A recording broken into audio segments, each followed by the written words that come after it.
Ganda ng puno.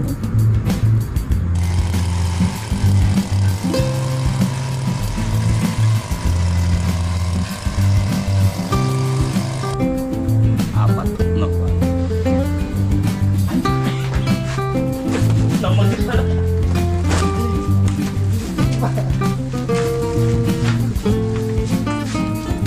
Yung sili natin, apat na bundle. Yan. Tsaka yung ampalaya, isang bundle. So yung apat na bundle na nila, 10,000. Tapos yung isang bundle na ampalaya, 1,000.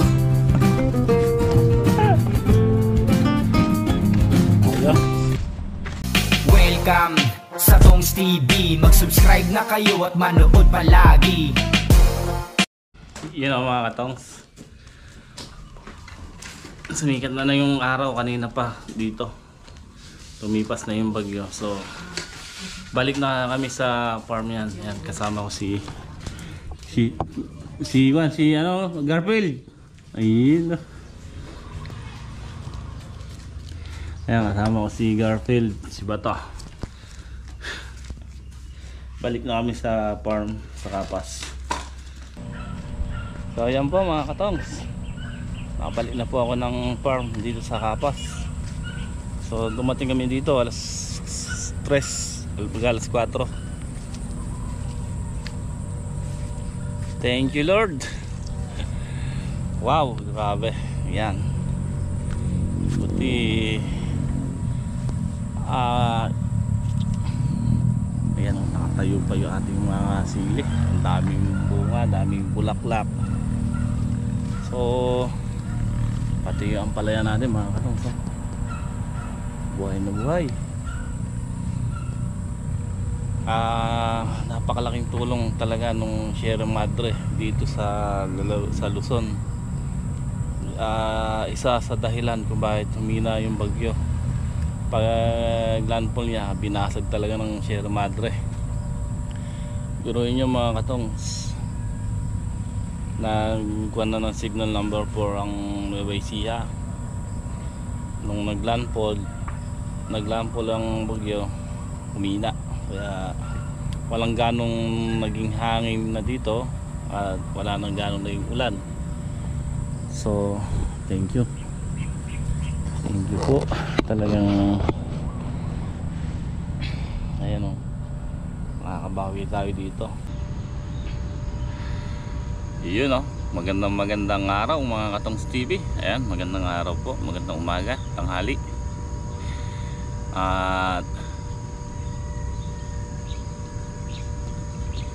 ngayong araw po ay Martes, November 19. So bibitas tayo na ngayon ng sitaw. Pumitas kagabi sila tapos pitas ng palaya. At maghahalaw din tayo ng sili. Yan. So po mga katongs, ay sili natin. Pagkayari natin mag-harvest, magsisimula na kami mag grass cutter. Ano, ganda ng sili. So tumatalab yung natin, yung pinagtaba natin na triplicatorsi dito nung bago bumagyo.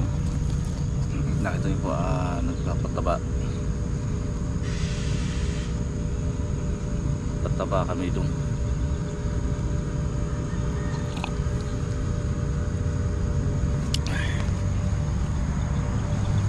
Si Lolo Boy namimitas na ng sili. So pagkayari namin mag-harvest, magsisimula na kami mag-grass cutter ni Pato rito. Pagdadalawahan namin to. Tapos pag na-grass cutter to,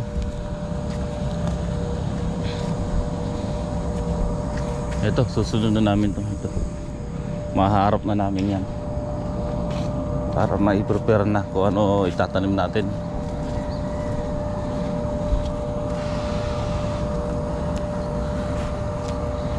Yun, harvest time.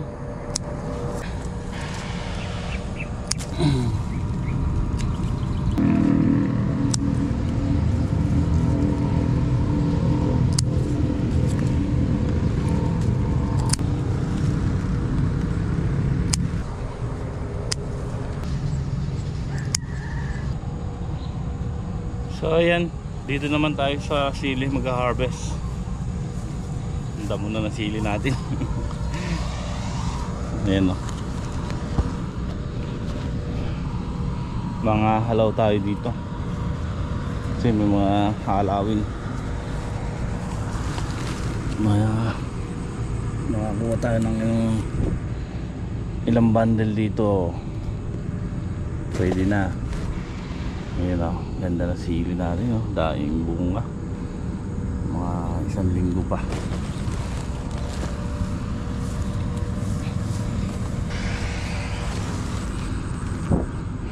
Lalabas na rin yan. Makikita nyo na rin yung sili natin na yan kapag kaya nalinis.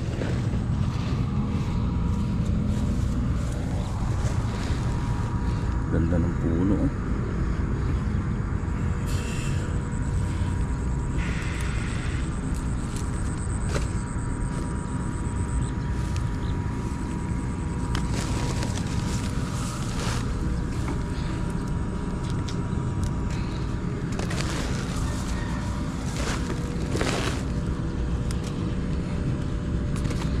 Alanganin pa yung bunga, kaya lang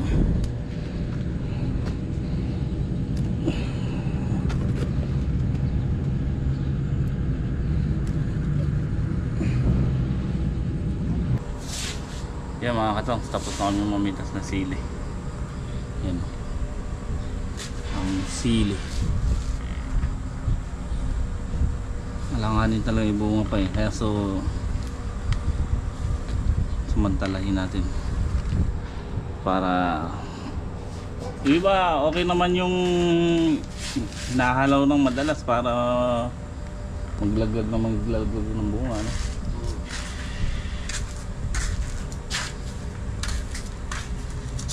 Hey, dalawa. Nali ata ng pwesto. Kaya halo ko yun doon, ano.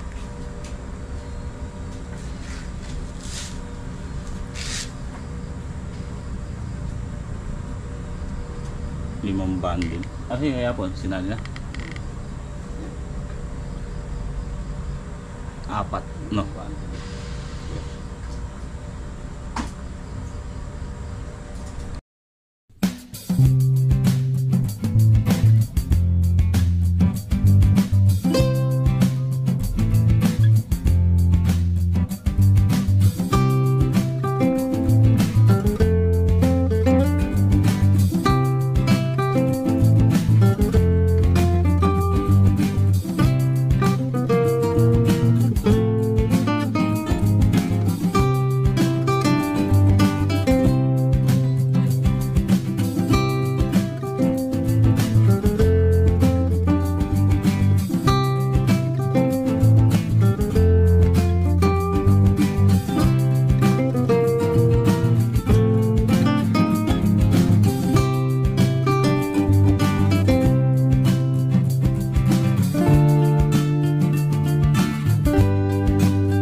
natin mga katong spray tray. Ay! Namaga!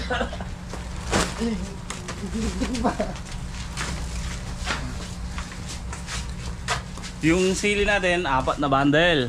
Yan.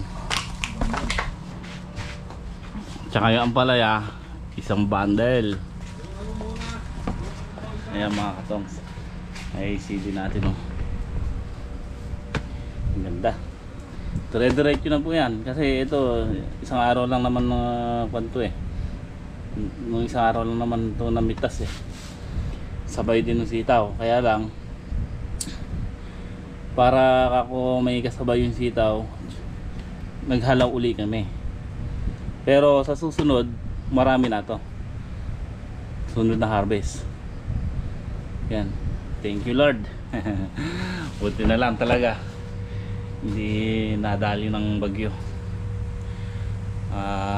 Pagkakataon tayo makabawi. So yun nga. Tapos na kami magtino, mamitas. Magagrass cutter ng mga mini bato. Sila paring Jay at si Lolo Boy na lang magbibiyahe. Ito na tanong mga baka ma. Ano yun siya? Pipit-bitin ko na isa. Ano? Hindi din. Tama, dapa ka.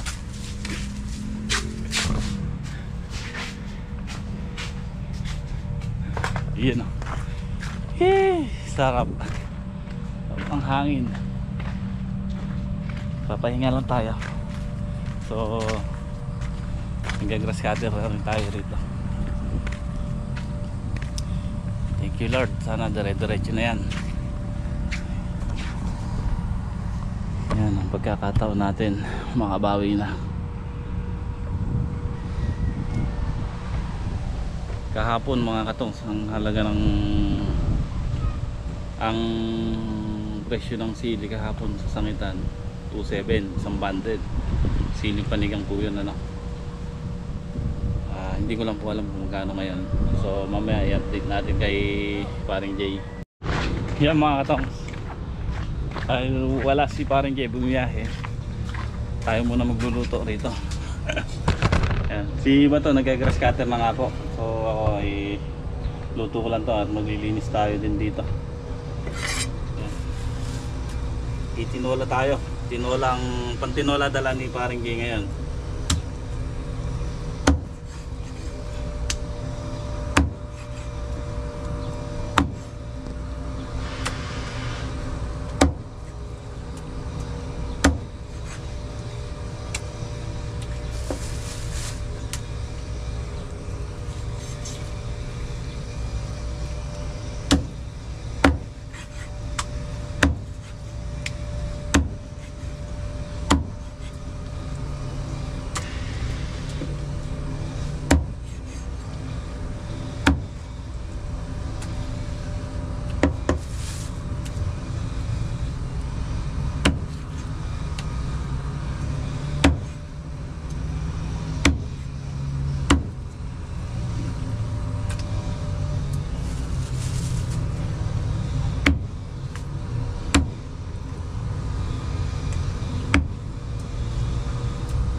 Okay mga katong, iiwa naman tayo ng sangkap. Bawang sibuyas, luya, tayo sayote.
Naiwanan ko yung sandok.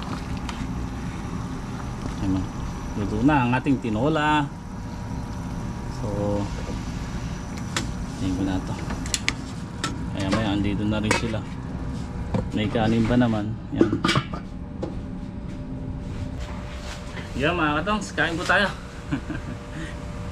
Nauna na akong kumain sa nila at hindi naman ako nag-almusal eh. Maya maya andito na rin yun mga yun dahil mag alas 12 na. Ayan. 11:45. Kain po tayo.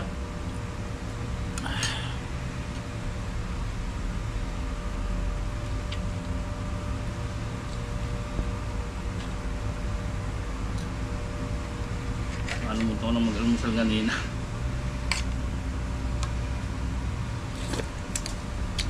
Tinola.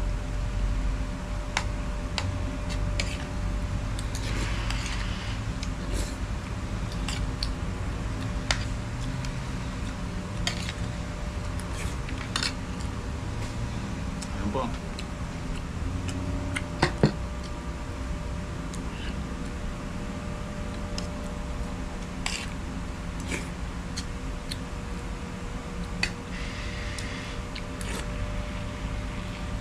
Yan, tapos nagawaan natin. So nakakain na din yung mga nagtrabaho at nagtatrabaho doon sa bakod. So si Bato nakakaluwang na sa 2, 3, 4, 5. Nakakalimang butas na, pang-anim to. Yan, pagdadalawahan po namin ngayon.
Yan mga katongs, nandito na tayo siguro rito. So konti na lang pala matitira, mga Ilang tudling na lang matitira dyan. Ay, mayari namin ni bato ito. 3. Maaga pa naman eh, baka sakali.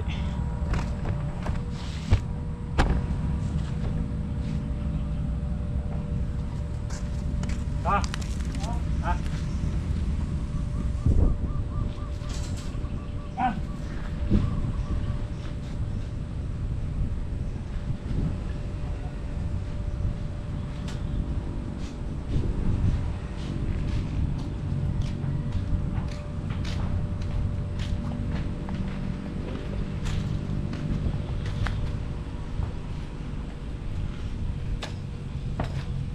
Tawag piling.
Yun. Mababa.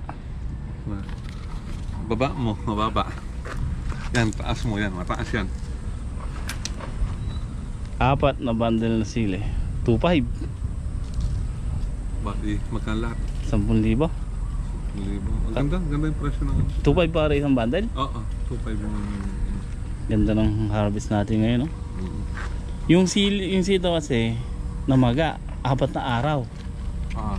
Eh dapat harvest nun nung linggo. Saan ni Lolo po yun eh? Namaga nga. Sabi kasi ni Lolo Boy, wala eh.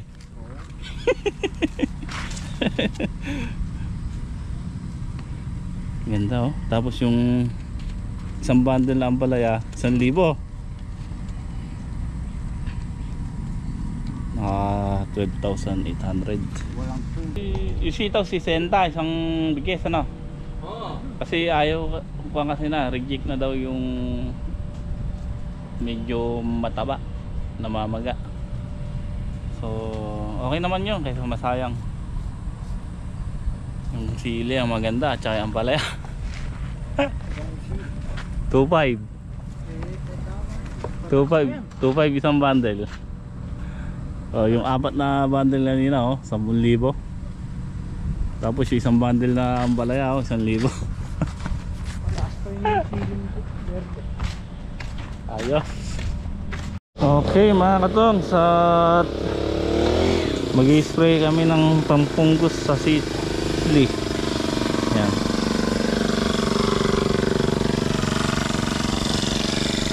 Dahan-dahan lang ano.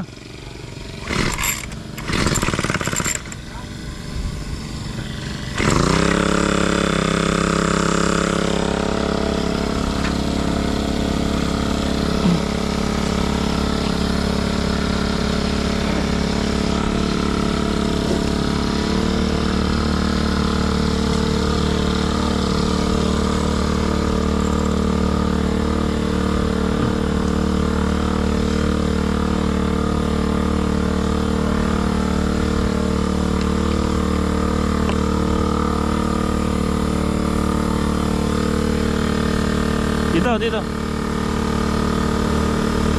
Kaya mauna ka. Naka-turret.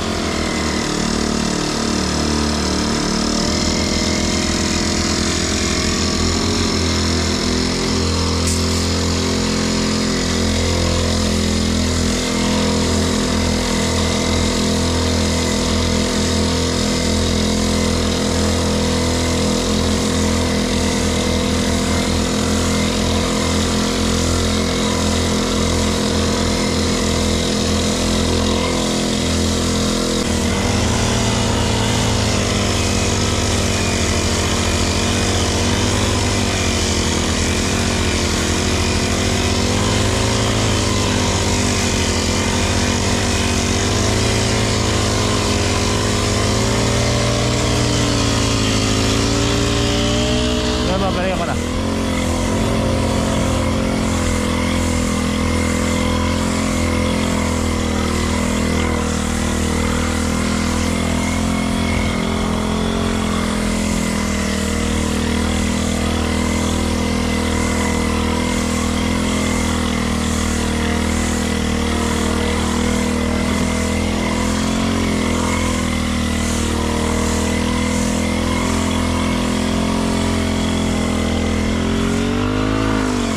Yun o mga katongs, tapos na nga po kami mag-spray. So bukas yayari na namin tong graskatirin, konti na lang, tsaka maglilinis lang kami ng puno. Siyempre may mga damo yung ibang puno, nililinisin lang namin pagkayari namin mag-graskater. Ilang butas na lang po yan, kahit to si Bato na lang mag-graskater yan, nagsisimula na ako maglinis sa puno. Ganda ng presyo ng sili mga katongs, talagang gaganahan tayo rito. Imagine mga katongs, ang halaga ng sili 250 ang baksak do sa sangitan. So yung kaninang 4 na bundle na na-harvest natin, medyo malaki pinagbilan nun, tapos na isang bundle pang ampalaya. Ay, thank you po. Punta naman tayo dito sa sa sitaw.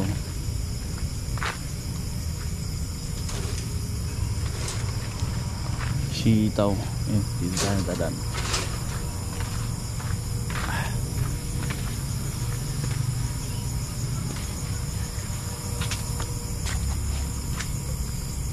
Yun o, sitaw natin mga katong. Naglawit na naman ng bulaklak, dahil ng bulaklak, pero madalang yung bunga. Ang marami ngayon bulaklak. Yan, tumalab yung pinataba natin,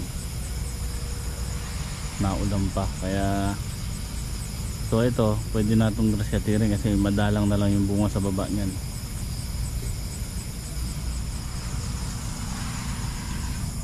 Kaya ito naman ang gagraskatirin namin, may bato. Yung organic pala mga katongs, pinakakalat ko na rito sa talong para maisabog, dahil yung talong natin kapal na